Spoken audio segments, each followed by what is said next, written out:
I've all heard about journalists being imprisoned, tortured, or even killed for the kind of reporting that they do, but we don't hear enough about journalists who are forced to leave their countries and live in an unfamiliar land. As journalists, they've done amazing things and have amazing backgrounds, but when they came into this country, they felt that it was going to be easy for them to continue doing what they were doing. Even though they have the practical freedom of not being in jail, of not being beaten up by police in their home countries, they are still in some way imprisoned.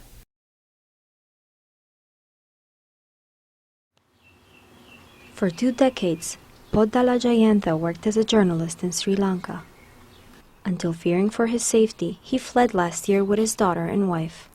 That was 6 months after he made news himself, kidnapped, beaten, and left for dead because he criticized the government for misusing public funds and limiting press freedom.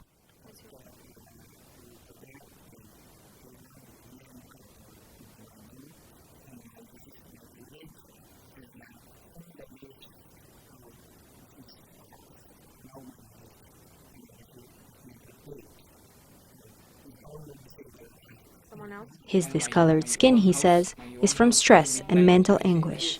He blames the government for the attack.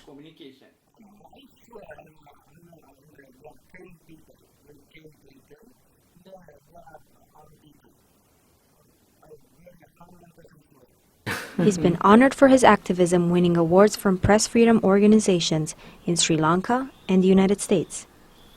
But his new life here is very different.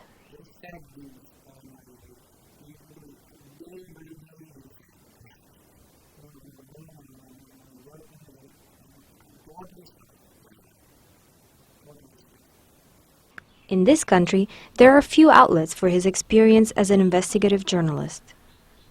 And he has trouble with English.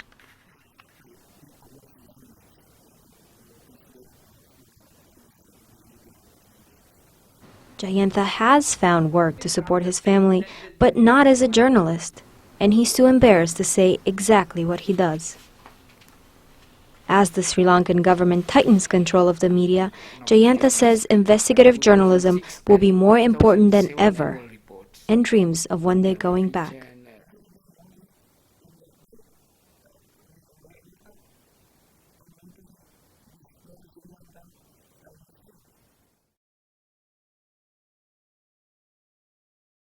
Alaa Majeed, an Iraqi journalist, was forced to leave her country.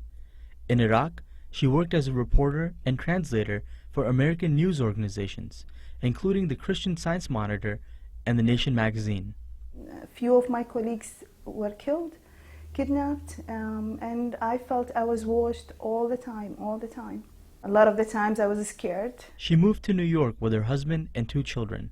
These days, she spends part of her time teaching Arabic and part of her time raising chickens in her backyard. It's a very, very good eggs, very warm, very nice.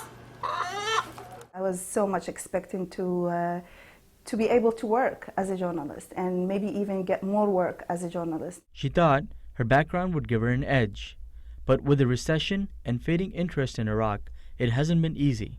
I mean, I'm able to get some assignments, but it has been definitely very frustrating, especially when you have so many ideas. Despite her frustration, she still believes the United States is a better place for her and her 2 boys. I want them to be safe for now and get good education and learn all the good things that the U.S. has to offer, and myself too. Still, she remains conflicted about letting her fear control her. I wish I could say that whatever journalists want to do, they should do it. I don't know in my situation. I mean, I ran away. I became too weak. For now, the closest she gets to journalism is blogging part-time for an Arabic-English news aggregation site, a job that pays her $7 an hour.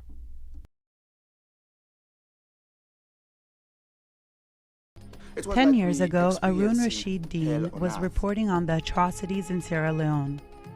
The rebels started attacking innocent people. People were hacked to death. Because of his reporting, he received threats from the rebels and went into hiding. But my wife too was there, my kids were there too. You know, my wife was 3 months pregnant, and I had my 2 sons. They were there too, 6 and 11 years old. my life was in danger. The life of my family was in danger. The Committee to Protect Journalists helped him escape to New York, where he was joined by his family 3 years later. He became an American citizen and earned 2 degrees from NYU. And in 2007, he got a job at one of the world's leading news organizations. Welcome to the mailroom. This is the mailroom of the Associated Press, and this is where I work. For Deen, working at the AP means being around journalism at its best, even if it means not practicing it. I would say, to some level, I achieved part of what you would call the American dream. But I'm looking forward to achieving that other, more significant part of it. In the meantime, he's made an impact on his co-workers, who even endorsed him for a coveted AP award.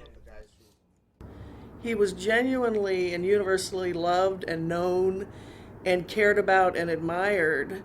Still, she says, his chances of landing a reporting job at the AP are slim because of wide cutbacks in the organization.